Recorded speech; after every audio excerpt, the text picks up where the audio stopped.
के लिए सामूहिक प्रयास करना होगा, अन्यथा आगे आने वाली हमारी पीढ़ी को इसका भुगतान करना पड़ेगा। इस महत्वपूर्ण क्षण में हम सभी को एक संकल्प लेने का समय आ गया है कि हम अपनी सांस्कृतिक धरोहर की सुरक्षा के लिए एकजुट होकर मिलकर कार्य करेंगे, को सुरक्षित रखने के लिए मंथन करेंगे और ठोस कदम उठाएंगे। इस कार्यक्रम को आगे बढ़ाने से पहले मैं आप सभी से अनुरोध करूंगी कि कृपया आप सभी राष्ट्रगान के लिए खड़े हो जाएं। उद्देश्य को लेकर हम निकले थे। देखिए, जो गंदगी ओटीटी, सोशल मीडिया, फिल्म और पोर्नोग्राफी की तरफ फैलाई जा रही है, मैं मानता हूं कि भारत का सबसे बड़ा चैलेंज है, भारत की सबसे बड़ी वो एक क्राइसिस है। फिल्में कैसी आती है? ससुर बहू का व्यभिचार ऐसी फिल्में आती है, शिक्षक विद्यार्थी का व्यभिचार ऐसी फिल्में आती है। एक फिल्म है, उसने तो सभी हदें पार कर दी हैं, हम देखेंगे उसको, जिसमें एक पुरुष घर में है जिसके उल्टे संबंध अपनी दादी से हैं, अपनी सौतेली माँ से हैं, अपनी चचेरी बहन से और अपनी भाभी से हैं। मैं मानता हूं कि इस टाइप की फिल्में बनाना ये देशद्रोही प्रवृत्ति है। It is nothing less than anti national activity. इस पे हमने काम शुरू किया। हमने पहले ये सोचा कि सबसे पहले हम संतों को साथ में लेंगे। पहले मैं रामजी जी से मिला, स्वामी रामजी, उन्होंने तुरंत कहा कि ये देश की एक तरीके से it is need of the nation, और उन्होंने ट्वीट किया कि जो लोग विपद परोस रहे हैं मनोरंजन के नाम पे और देश के महान सपने को बिगाड़ रहे हैं विश्व गुरु बनने का, उनको देश एक हो और उनको शिक्षा करे। ऋषि मावकर की इस मुहिम को मैं पूर्ण रूप से सपोर्ट करता हूं। बड़ी इससे मुझे ताकत मिली। हमने एक फिल्म बनाई, एक लड़की नाम की एक फिल्म है, उसमें एक बिटिया है 12 साल की जो बात कर रही है ऐसे लोगों के साथ में जो ऐसी फिल्में बना रहे हैं विविध प्लेटफॉर्म पे। वो कहती है कि आप परोस के चले जाते हो और बड़ी चढ़ती हम बेटियां, 3 साल की, 9 साल की, 12 साल की, क्या आपकी बेटी नहीं है? और अंत में वो कहती है कि आप देश के दुश्मन हो, आप देश के विलन हैं। सदगुरु जी ने भी मेरा बल बढ़ाया क्योंकि मैं वो जयपुर में मिला था कुछ महीने पहले। जब मैंने उनकी वाणी सुनी, जब मैं उनसे चर्चा की, मुझे लगा कि उनका बड़ा योगदान इस पूरे मुहिम के अंदर हो सकता है। संतों के अंदर हम कई संतों को मिले, जैन समाज पूरा हमारे साथ में है। हम बर्मी के संतों को मिले, अहमदाबाद में मिले, जयपुर में मिले, जैन समाज पूरा हमारे साथ में इसके अंदर। माननीय मोदी भागवत ने 2 बार इसको आशीर्वाद दिया है, तो बड़े लोग इसमें जुड़ चुके हैं। देखिए, जो हमने काफी ठोस काम किया है। हम ये कहते हैं कि रेप का मुख्य कारण ये कंटेंट है। कुछ लोग, बहुत कम लोग, जो कहते हैं कि नहीं, गलत बात है।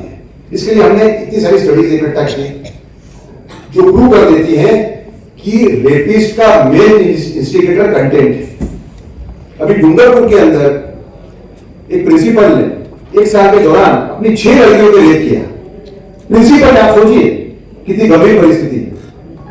और जब उसको पकड़ा गया, एक लड़की ने हिम्मत जुटाई, उसने कंप्लेंट की। जब उसको पकड़ा गया तो उसने कहा कि मेरे फोन पे सब आता था, मुझे मालूम था कि गलत है, मैं अपने आप को रोक नहीं पा रहा। तो दोस्तों, हमने हमारे सामने लक्ष्य रखा है महान देश बनने का। हमने लक्ष्य रखा है कि 2047 तक एक महान देश बनेंगे और विश्व गुरु बनने का भी हमने लक्ष्य रखा है। मेरे मन में थोड़ी शंका थी कि हम 2037 से कहीं पहले हम आर्थिक महासत्ता बन जाएंगे, सैनिकी महासत्ता बन जाएंगे, हम वैज्ञानिक महासत्ता बन जाएंगे, लेकिन क्या हम सांस्कृतिक रूप से गंगा देश बनेंगे? ये प्रश्न हमको एड्रेस करना है। और परिस्थिति बहुत ही गंभीर है, तो इसका अगर अंदर आप उतरोगे तो मैं आपको बयान नहीं कर सकता। जो चैलेंजेस के सामने काफी ये दिख प्रावधान है। इसके लिए हमने बात की है लॉ ऑफ एथिक्स कोड। एक लॉ ऑफ एथिक्स कोड का गठन हो जो अपने प्रिएबल में कहे कि जो लोग इस टाइप की फिल्म परोस रहे हैं, एक बढ़ावा दे रहे हैं। टेड बंडी, जो समय बड़ा अमेरिका का रेपिस्ट किलर हो गया, उसने 1980 के अंदर उसको बहुत की सजाओं की मानने के लिए उसने इंटरव्यू दिया था। उसने कहा था, without exception pornography and sexually perverted content is the main instigator of the rapist. इससे बड़ा आपको बोल नहीं सकता। और इससे देखिए, आज ब्रिटेन के जरा देखिए क्या हुआ। ब्रिटेन के अंदर ऋषि सुनाक जो है वो एक नया दौर आना चाह रहे हैं कि 16 साल के नीचे, 16 साल की उम्र के नीचे बच्चे हैं, उनके लिए बैन, सोशल मीडिया बैन की बात कर रहे हैं। तो हमें ऐसा एक सख्त कानून बनाना पड़ेगा। वो कानून है law of ethics code. Law of ethics code पहले ये कहेगा कि देशद्रोही प्रवृत्ति ये रेप को बढ़ावा देने वाली प्रवृत्ति है, और परमिसिबल लिमिट तय करेगा थीम की, सीन की, कपड़ों की और भाषा की। तो उस पर रेप को बढ़ावा देने का चार्ज लगेगा, उसके ऊपर देशद्रोही प्रवृत्ति का चार्ज लगेगा। 10 से 20 साल की सजा होगी, 3 महीने तक, 3 साल तक उसको बेल नहीं मिलेगी, 4 महीने में सॉरी ट्रायल होगी, बर्डन ऑफ प्रूफ जो 498A के अंदर आरोपी पे होता है जैसा आरोपी पे होगा, और जो ऑलरेडी सर्कुलेशन में है वो उसको विड्रॉ करना पड़ेगा। ये लागू पड़ेगा प्रोड्यूसर को, ये लागू पड़ेगा ब्रॉडकास्टर को, ये लागू पड़ेगा डिस्ट्रीब्यूटर को। कोई व्हाट्सएप पे भी आगे रहता है तो उसमें भी चार्ज लगेगा। तो कई लोगों ने कहा कि ये सख्त कानून कैसे इंप्लीमेंट हो सकता है। मैंने कहा देखिए, अगर आपका हेतु सात्विक है, आपका लक्ष्य सात्विक है, उसको साथ में जुड़ने वाले लोग सात्विक हैं, उसको चलाने वाले लोग सात्विक हैं उस मुहिम को, तो कोई भी चीज शक्य है। दूसरा, लोग रेवेन्यू की बात करते हैं कि लाखों करोड़ रुपए का रेवेन्यू हम लूज कर जाएंगे। देश के सामने, देश की संस्कृति के सामने रेवेन्यू की कोई कीमत नहीं है। संस्कृति बचेगी तो देश बचेगा। इस मुहिम के अंदर मैं केंद्रीय सूचना आयोग का जज था आरटीआई कोर्ट में, तभी मैंने बोर्ड काउंस की कही, उन्होंने मुझे कहा कि आप जज आप ये करो। मैंने कहा कि देखिए, ये मेरा देश के प्रति दायित्व है, मेरा जो काम है आरटीआई जज के रूप में, उससे इसका कोई लैस नहीं है। मैंने अपने सर्विस रूल दिखाया, और सर्विस रूल में लिखा था कि मैं ऑफिसर ऑफ प्रॉफिट होल्ड कर सकता हूं, बाकी कुछ भी कर सकता हूं जो देश के हित में है। तो मैं 1 साल से यूनिट चला रहा हूं। अब मेरे पास पढ़ नहीं है, लेकिन अब मुझे और छूट मिली है काम करने की। इसमें समय में बड़ा आनंद मुझे मिला है, क्योंकि मुझे ऐसे लोग मेरे साथ जुड़े हैं कि जो सर्वोच्च रूप से सात्विक है। मेरे जीवन में ऐसे लोग मिले नहीं मुझे, जैसे कि संजू लेवर है, जो बॉलीवुड के प्रस्तावक, स्वती जैन है, co-founder of Games of Bollywood Swati Goyal Sharma, Abhay Shah है, भारत नाम का एक कैंपेन चलाते हैं। ऐसे लोग मुझे से कई लोग हैं, सबका नाम ही ले सकता। हमारे उत्तम दवे हैं जो मेरे मेन डोनर हैं। ये चीजें वैसे महालक्ष्मी के आशीर्वाद के नहीं हो सकती, तो महालक्ष्मी का आशीर्वाद देने का काम नहीं करवा रहे हैं। तो कई लोग इससे जुड़े हैं, उनके सात्विक है कि उनके सामने अगर ये बॉलीवुड वाले 100 करोड़ भी रखते तो अपने हेतु से हटने वाले नहीं है, अपने लक्ष्य से हटने वाले नहीं। मैं मानता हूं कि मुझे कुछ मिलेगा मेरे जीवन के अंदर, ऐसे लोग तो मिले, वो मेरे लिए बहुत बड़ी पूंजी है। तो दोस्तों, इसके अंदर मैंने कानून की बात की, लेकिन ये जो समाज भी हमारा रोल है, ड्रेसिंग है, तो मैं मॉडर्न ड्रेस के विरुद्ध में नहीं हूं। मेरी बेटी भी पैंट और टी शर्ट पहनती है और शर्ट पहनती है, ऐसा नहीं है, लेकिन अंग ढका हुआ होना चाहिए। आप स्कर्ट भी पहनो, इस देश के अंदर इस देश के अंदर क्रिश्चियन भी है, पर स्कर्ट भी व्यवस्थित हो। तो कहने का मतलब कि एज ए पेरेंट्स हमारी एक बहुत बड़ी जवाबदारी है। लास्ट में मैं कहूंगा कि हम स्कूल में एक प्रतिज्ञा करते थे कि सभी भारतीय मेरे भाई बहन हैं, तो हमें ये संवेदना होनी चाहिए कि हमारे भाई और बहन बिगड़ रहे हैं। ये संवेदना हमारे में हम खो चुके हैं। दूसरा, देश की बात करें, भाई बहन की बात करें, मैं मानता हूं कि आपका खुद का परिवार सुरक्षित नहीं। एक बहुत बड़े रॉयल फैमिली के सदस्य मेरे घर पे आए थे, महारानी साहब भी घर पे आई थी। तो मैं आजकल 1 साल से मेरा ये अभियान में जो भी आता है मिलने में, उससे मैं शेयर करता हूं और कहता हूं कि आप जुड़े इसके साथ। तो महारानी साहब ने मुझे कहा कि मैं एक स्कूल चलाती हूं, उस स्कूल के अंदर मेरी दोस्त की एक बेटी पढ़ती है, और मेरे दोस्त का मुझे भी फोन आया था कुछ दिनों पहले कि मेरी बेटी जब सुबह रूम में से बाहर निकलती है बिल्कुल थक गई होती है, ऐसा लगता है इसको हॉस्पिटल ले जाना पड़ेगा। 11-12 साल की लड़की है। तो महाराज ने पूछा कि आपने उसको अलग रूम दिया है? बोले हाँ। अंदर से बंद करती? बोले हाँ। तो एक काम करो, रात को तुम खिड़की में से देखो कि क्या दिख रही है। तो खिड़की का एक उन्होंने एक रिवाइज खुला रखा और रात को देखा 11:30 के बाद में, वो देखा कि लड़की बेटी ने सिर पे चादर डाल दी थी, है ना, और वो कुछ मोबाइल पे देखी थी, मोबाइल का लाइट उनको दिखी सिर्फ। उन्होंने सुबह फिर से फोन किया माननीय साहब को कि माननीय साहब ये कुछ देख रही थी और करीबन 1.5-2 घंटे तक देख रही थी। तो मेरा शक सही है, तुम इसको अगर अब दरवाजा खोलने को कहोगे तो ये एडमिट नहीं करेगी क्या देख रही है। रात को नॉक करोगे और उसको दरवाजा खोलोगे, कहोगे क्या देख रही हो, तो बताएगी नहीं। तुम एक काम करो, इसको साइकोलॉजिकली ट्रीट करो, इसको कहो कि बेटा छोटी उम्र है, गलती होती है, तू बता क्या देख रही थी तू। 5-6 मिनट उनको मेहनत करनी पड़ी। उसने कहा कि रोज रात को मैं पॉर्न देखती हूं 11:30-12 से लेकर 2 बजे तक। आप देखिए कि जिस देश के अंदर सतियां होंगी, मेरी माँ का गांव था उज्जैन के बीच में आज भी सती मंदिर है। मेरी माँ की पूर्वज जो सती हुई थी, मुझे लगता है इतनी बड़ी सतियां देश के अंदर हो गई, इतनी बड़ी विरामना हो गई। उस देश के अंदर अगर एक 8 या 10 या 12 साल का लड़का या लड़की पॉर्न देखता है तो उसकी क्या हालत होगी। समृद्धि पूरे नाम की प्रोड्यूसर है, बॉलीवुड के अंदर मराठी है, देश भर की फिल्में बनाती है। प्रकाश आमटे पे उन्होंने फिल्म बनाई है, बाबा आमटे पे फिल्म बनाई है। वो मुझे बताती है कि वो मुझे मिलने आई थी, उन्होंने कहा कि माहौकर साहब मुझे नींद नहीं आती कि 8-10 साल की लड़की का रेप का अपने सेक्सुअली परवर्टेड कंटेंट देखती है या लड़का देखता है तो परिस्थिति क्या होगी देश की, हम कहां जा रहे हैं। और उन्होंने मुझे और खतरनाक बात उन्होंने बताई उन्होंने मुझे कहा कि मैं जब स्क्रिप्ट लेके जाती हूँ देशभक्ति की फिल्में बनाने के लिए, जब स्क्रिप्ट लेके जाती हूँ तो मुझे ओटीटी वाले बोलते हैं कि इसके अंदर एक सेक्स सीन डालो, इसके अंदर आके एक नहाती हुई नारी का सीन डालो, तो परिस्थिति खराब है। तो मेरा आपसे अनुरोध है सबसे कि बहुत बड़ी लड़ाई है ये। हम सोचते कि हमारा बेटा डॉक्टर बने, हमारा बेटा इंजीनियर बने, लेकिन हमारा बेटा चरित्रवान बने, हमारी बेटी चरित्रवान बने, इस पे हमारा लक्ष्य होना चाहिए।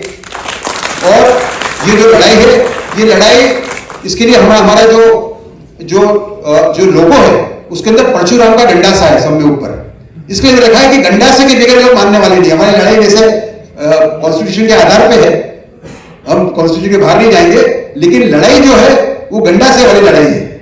सेल्फ रेगुलेशन जो सरकार चाह रही है उससे कुछ नहीं होगा, क्योंकि पैसा खून चाट चुका है शेर, तो उसको आदमी का ही लोग चाहिए, उसको आपको खत्म ही करना होगा। वो खत्म होगा लॉ ऑफ एथिक्स कोड से। बताते चाइना ने भी कंट्रोल करने का प्रयत्न किया, तो हम क्यों नहीं कर सकते। हमें इससे बाहर निकलना पड़ेगा कि आप रेवेन्यू लूज कर जाएंगे, ये हो जाएगा। फ्रीडम एक्सप्रेशन की तो कोई बात ही नहीं आती इसमें। इस टाइप की फिल्म में परोसना कि फ्रीडम एक्सप्रेशन का दुरुपयोग नहीं, एक तरीके से घात ही है देश के ऊपर इस टाइप की फिल्में बनाना जो इंसेस्ट बेस्ड है, जो ससुर बहू का व्यभिचार। अभी एक फिल्म है जिसके अंदर सास और जमाई का व्यभिचार, इस टाइप की फिल्म है। तो बहुत खतरनाक परिस्थिति आप जोड़े इसके अंदर। समय कम है, जैसे ही हमारा प्रोग्राम लेट हो चुका है। भारत की बहुत बड़ी सेवा की है। रामलला के जो द्वार खुले इनके वजह से खुले। 1993 के अंदर रामलला के द्वार खराब परिस्थिति, बाबरी मस्जिद टूट चुकी थी, कोई भी किसी परिस्थिति नहीं, उस टाइम पूरा सेक्युलर का नारा लगा था। एक मैगजीन ने लिखा देश के माथे काली टिल्ली, ऐसा भी लिखा था एक मैगजीन में, समझा। ऐसी परिस्थिति में कोर्ट को कन्विंस करके ऐसा ऑर्डर पास करना कि रामलला के दर्शन हिंदू कर सकेंगे, बहुत बड़ी देश की सेवा थी। उसके बाद में भी ये राष्ट्रवादी कॉलेज को लेकर लड़ते रहे हैं। आज उनको एक हम संस्कृति सूर्य पुरस्कार दे रहे हैं, साथ में एक छोटी सी 5 लाख की राशि की रकम भी दे रहे हैं। और हमारी सौभाग्य है कि हमारे हाथ से ये काम होने जा रहा है, क्योंकि ऐसे लोग देश में कम है जो चरित्र का एक तरीके से एक हनन हो रहा है, उसके अंदर ऐसे लोग बहुत कम है, उनसे प्रेरणा लेनी पड़ेगी। धन्यवाद। जय श्री राम, वंदे मातरम। सज्जनों, आज हम एक महत्वपूर्ण और चिंताजनक विषय पर मंथन करने वाले हैं, जो कि फिल्मों में विकृत सामग्री के हानिकारक प्रभाव पर है। आप सभी जानते हैं कि सिनेमा हमारे समाज में एक महत्वपूर्ण माध्यम है, लेकिन आजकल कुछ फिल्मों में विकृत सामग्री का प्रदर्शन हो रहा है, जिससे समाज में गलत संदेश फैल रहा है। ये समस्या हमारी युवा पीढ़ी के लिए और भी ज्यादा गंभीर और चुनौतीपूर्ण है, क्योंकि इसका गलत असर उनके मन और बुद्धि पर पड़ रहा है और गलत काम करने के लिए उन्हें प्रोत्साहित कर रहा है। इसी को समझने के लिए हम आप सभी के समक्ष एक फिल्म प्रस्तुत कर रहे हैं। निंदा के साथ साथ कड़े कदम उठाने पर भी मजबूर होंगे। आगे बढ़ते हैं। अब मैं मंच पर हमारे गणमान्य अतिथियों को दीप प्रज्वलन के लिए आमंत्रित करती हूँ, ताकि औपचारिक तौर पर इस कार्यक्रम को हम शुरू करें।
नमस्कार, श्रद्धेय स्वामी जी, उदय जी, मेरे समक्ष उपस्थित सभी बंधुओं, आप सभी ने समय निकाला, उतने महत्वपूर्ण विषय पर आज हम यहाँ एकत्रित हुए हैं, इसलिए आप सभी का नमन करती हूँ, वंदन करती हूँ, आप सभी का अभिनंदन करती हूँ। भारत में हम हमेशा कहानी के रूप में अपनी बात को रखते हैं। सबसे बड़ी कहानी तो वाल्मीकि रामायण और रामचरितमानस यही भारत में लिखी गई है, जिसका आज भी मंचन होता है।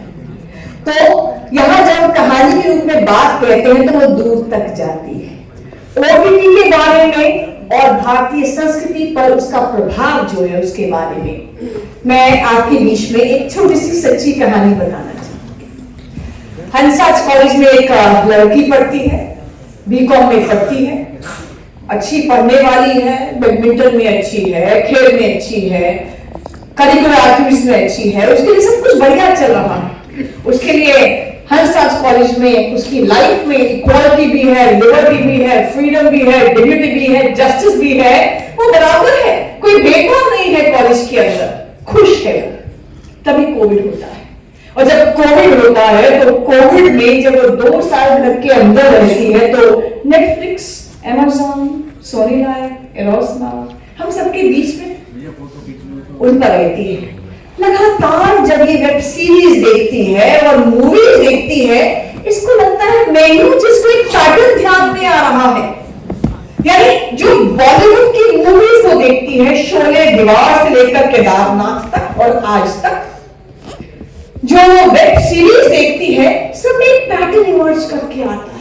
और पैटर्न क्या इमर्ज करके आता है कि महिला एक उपयोग की, उपभोग की वस्तु बनकर रही है। बच्चों के बारे में ड्रग अब्यूज, अल्कोहल और अजीब से उनके जो आपस के वो होते हैं, सेक्सुअल एक्ट्स होते हैं, ये कहीं ना कहीं दिखाया जा रहा है।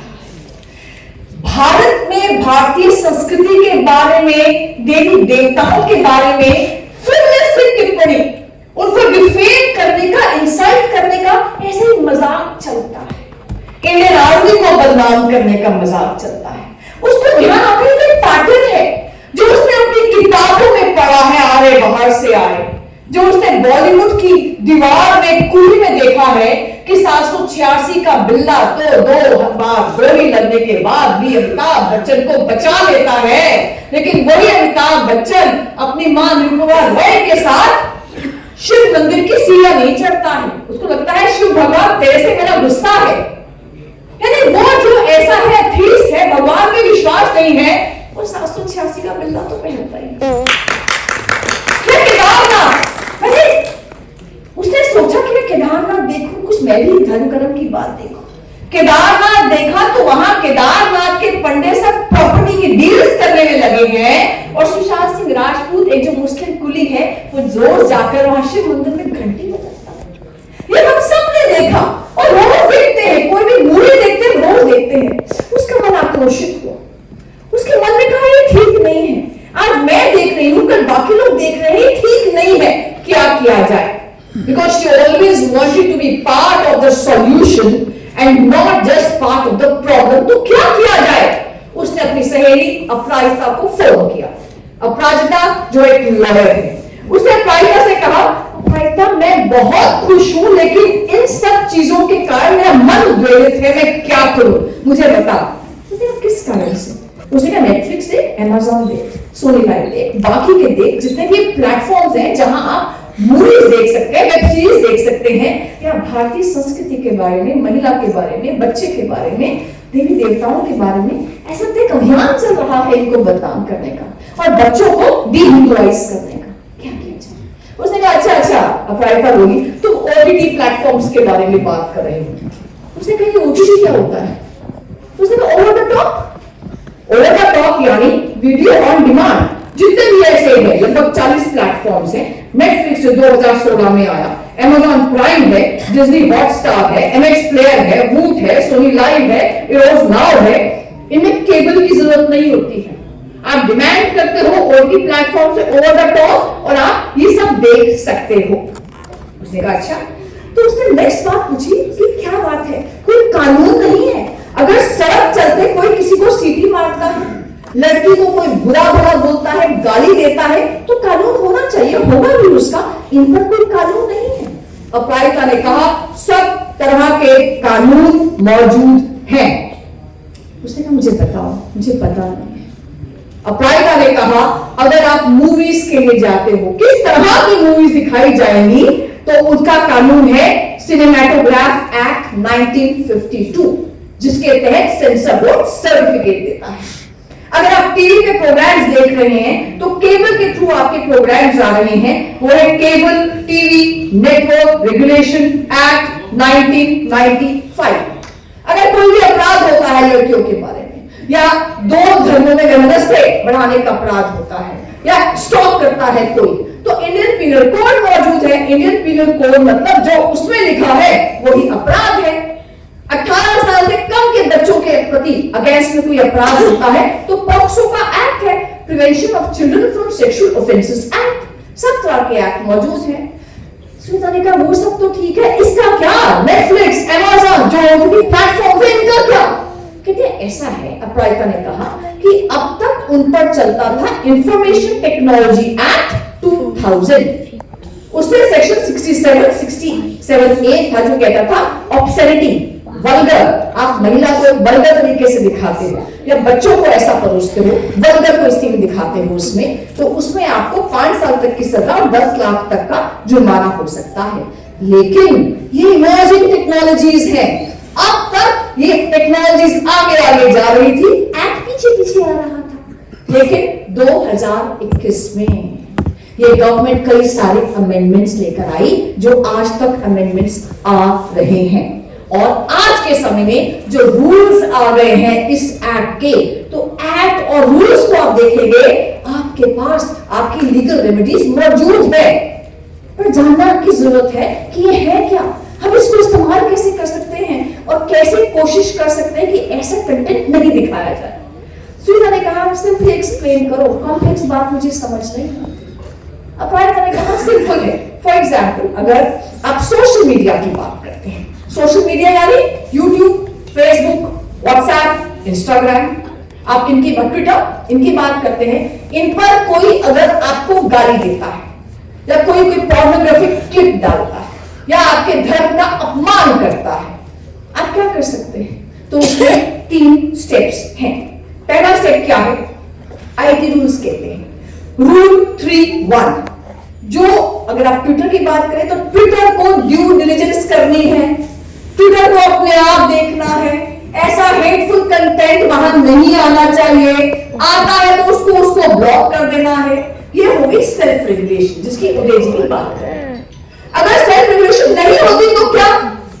तो आपने जब कंप्लेंट फाइल की ना सुनीता कि ट्विटर देखो ये ट्वीट है, ये ऑब्जेक्शनेबल है, इस पर हेटफुल कंटेंट है, फॉर एग्जांपल इस पे कोई पोर्नोग्राफिक क्लिप है या हमारे देवी देवताओं का अपमान किया गया है, आप एक कंप्लेंट देंगे।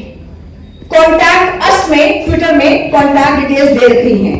हिंदुस्तान में उनका ग्रीवेंस ऑफिसर होता है, उसका सब डिटेल दे रखी है, आप कहां कॉन्टैक्ट कर सकते हो।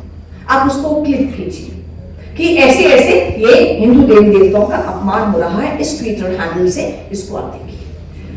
ट्विटर के ग्रीवेंस ऑफिसर उसको देखेंगे और 3 दिन के अंदर उसका निदान करेंगे। टाइम लिमिट है 3 दिन के अंदर, 72 आवर्स। 3 दिन में निदान नहीं होता और अगर आपकी फोटो किसी ने मॉर्फ कर दी है, आपकी कोई न्यू पिक्स डाल रहा है, तो 24 घंटे के अंदर उसका निदान होता है और ब्लॉक हो जाती है। तब भी कुछ नहीं होता तो एक ग्रीवेंस जो अथॉरिटी है इसके ऊपर है ग्रीवेंस एपेलेट अथॉरिटी, जो सेंट्रल गवर्नमेंट बनाती है।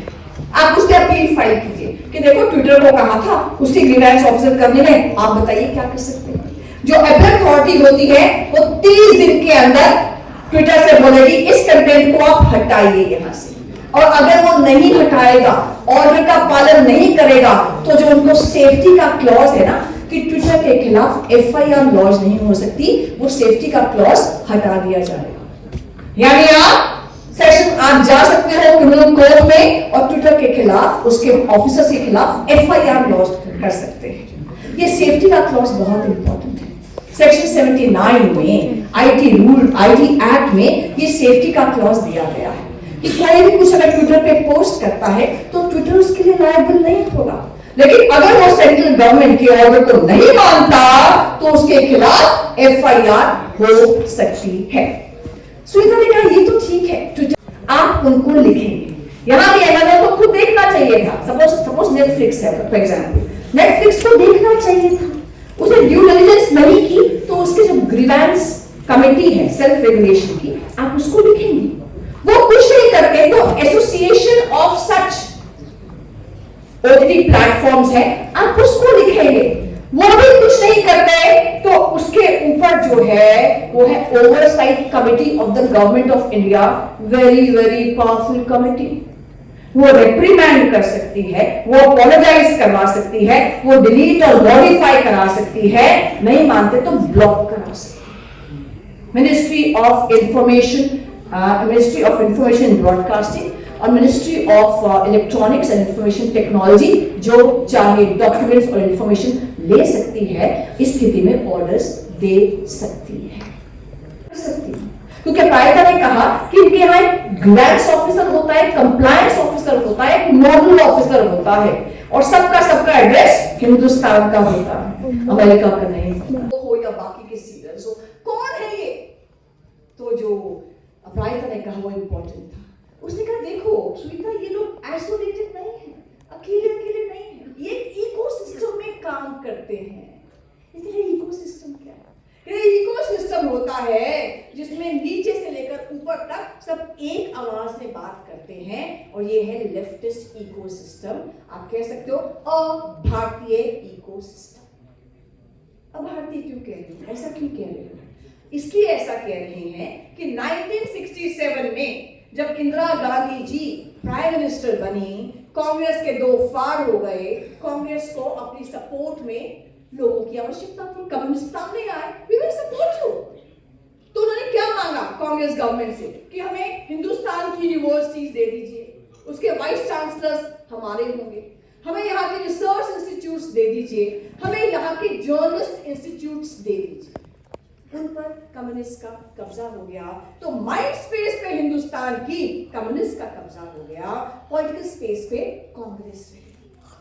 या जिस तरह के वाइस चांसलर्स अपॉइंट हुए, जिस तरह के प्रोफेसर्स अपॉइंट हुए, उसी तरह का ब्रेन वॉश स्टूडेंट्स का किया गया। यही स्टूडेंट्स जब सिलेबस लिख रहे थे, जब पढ़ा रहे थे, जब इंटरनेशनली जाकर वहां टीचर्स हो रहे थे, या समाचार पत्रों में लिख रहे थे, या बॉलीवुड में ये लोग actor, director, screen writer, lyricist, song writer बने, इन्होंने ऐसा ही ब्रेन वॉश अभारतीय स्क्रिप्ट लिखी जो अहिंदू थी, जो असनातनी थी। इसलिए दीवार में वो सीन डाला गया 786 वाला, कुली में ऐसे सीन डाले गए, केदारनाथ में ऐसे सीन डाले गए, कितने ही सीन्स हैं ऐसे, हम सब जानते हैं।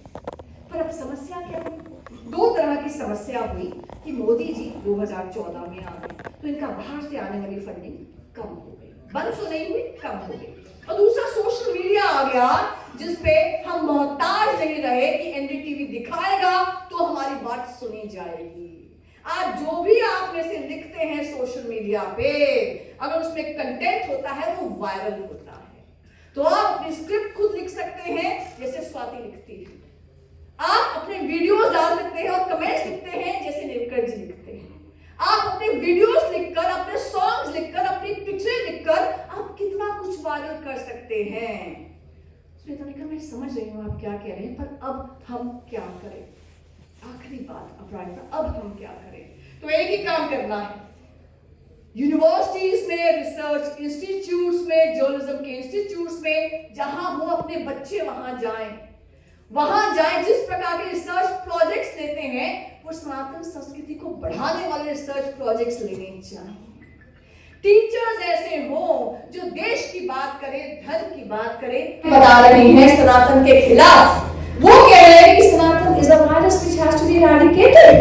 हम भी तो खड़े होकर बोले कि सनातन क्या कहता है। वो कहता है कि सिया राम में सब जग जाने, करूं प्रणाम जोड़ी झुकाने।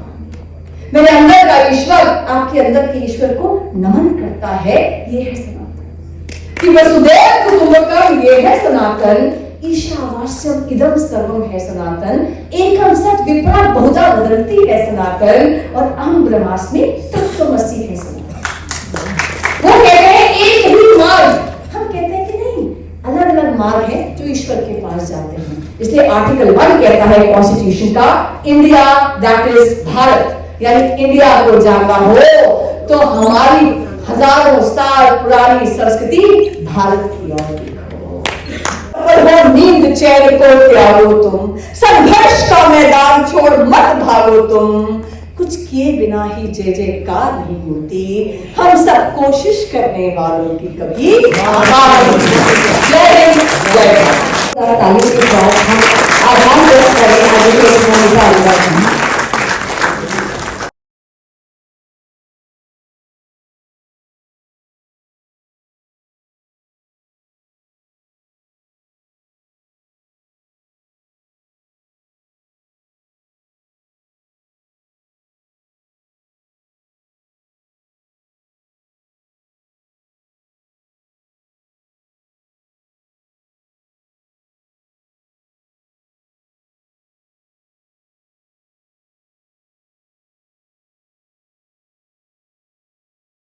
अभी ही कर रहे हैं।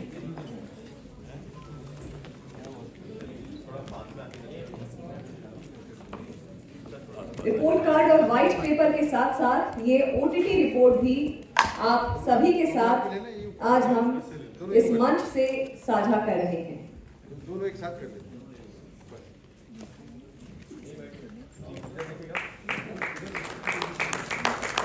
बहुत ही सराहनीय पहल, और उम्मीद करते हैं कि समाज में जो पता लग रहा होगा, चूंकि मेरी फ्लाइट है, सबसे माफी चाहते हुए मैं विदा।